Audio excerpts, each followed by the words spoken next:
We just got our leafcutter bees from Crown Bees, and it's evening here, and finally cool enough where I think we can release them. So let's see if we can get that done. It's better if I actually have the camera on this. Oops. We don't want them rolling out of here, do we? Nope. It's hard to hold the camera and get these cocoons out, interestingly enough. Let me open the other one and see if we got any action here. Well, as we can see, a couple days later, all of our cocoons have hatched. Look at those. So the bees are out. Hopefully some are coming back and using the nesting materials. I added some more leafcutter bee sized reeds in here. As you can see, that mason bee has been going to town over here. We got 4 completely filled tubes that mason bees are working on. And yeah, hopefully the leafcutter bees will get in here and start doing stuff as well. There's some mystery disease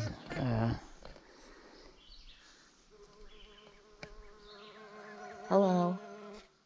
Hi. There's a bee in there. Sorry, didn't mean to interrupt your privacy. Yeah, there's some weird shit going on where this cherry tree down here that was going to be absolutely bumping with cherries barely has any cherries growing on it anymore. And any plums or pears that I thought were growing down there on those trees are also not happening, and the apple trees look extremely sparse compared to what I originally saw. The only trees that seem to be retaining lots of fruit so far, knock on wood, are these peach trees down here. They are absolutely growing a record bumper crop of peaches in their 10th year here, I think. And, other than that, the fruit situation is kind of terrifying in there, so something attacking that plum over there, where a bunch of the leaves are just dried up, brown, crispy shit, which should not be happening. All sorts of weird things going on with that.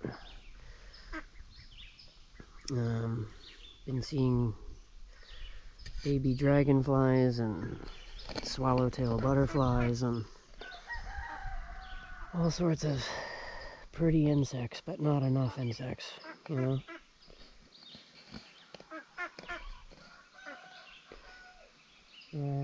I think there might already be leafcutter bees in action over here.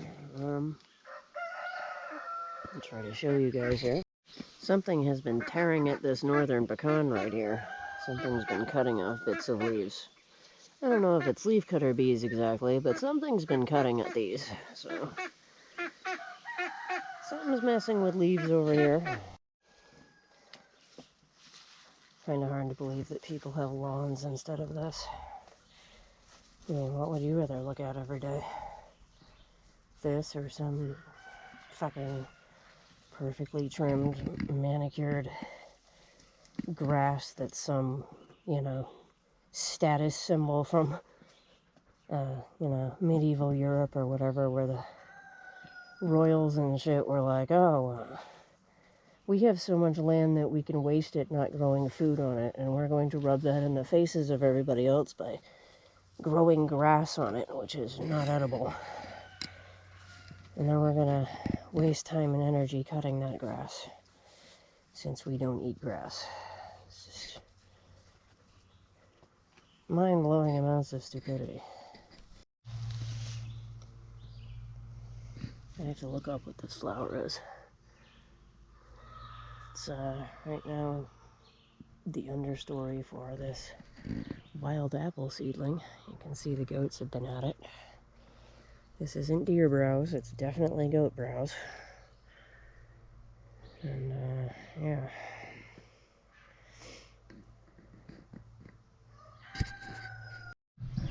Okay. A couple of years ago, I accidentally ran over my cheap Coleman or whatever dollar store cooler that I had for 20 or 30 bucks. And you can't even get one for that now, can you?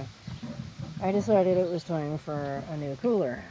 This is a 45 liter, I think. And found this on webstront.com. There was an email about it, and I was like, well, this is perfect timing. So I grabbed one, and compared to Yeti coolers and the other Yeti lookalikes and ripoffs, this is relatively inexpensive. It was less than 150 bucks, and it's got some serious latches on it. And bottle openers here.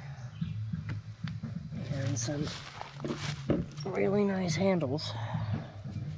You know, heavy duty, you know, like boat rope cord. Nice secure grips. Yeah, this is the 45 liter, and it's got some little tiny drink holder indentations and a measuring scale for, I'm guessing, fish, if you take it fishing. But let's get this sucker open and I'll show you the inside.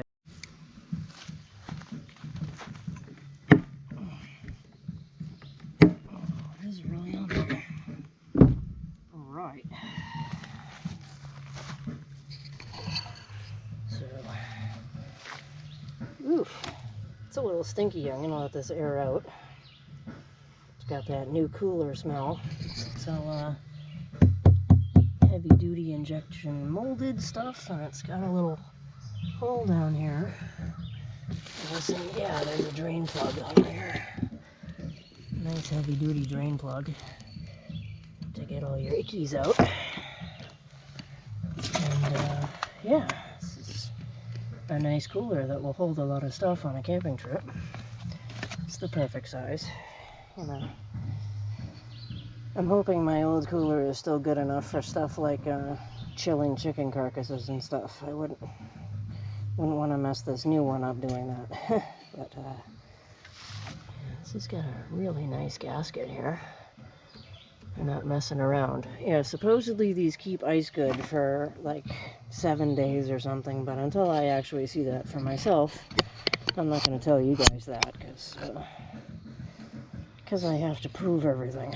So hopefully I'll get to take this on a camping trip soon, if I can finally complete these bird coops here and get my birds safely contained, so I can, you know, have a life and go anywhere again. I will be taking this. So, yeah, really nice bottle openers on either side. Those are heavy duty.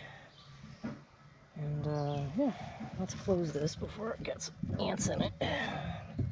Put it back in its box, but just wanted to show you guys that it's my first really nice cooler, and I didn't have to pay an arm and a leg for it. So, Gator. Check them out. They come in other colors, of course, but couldn't resist the camo.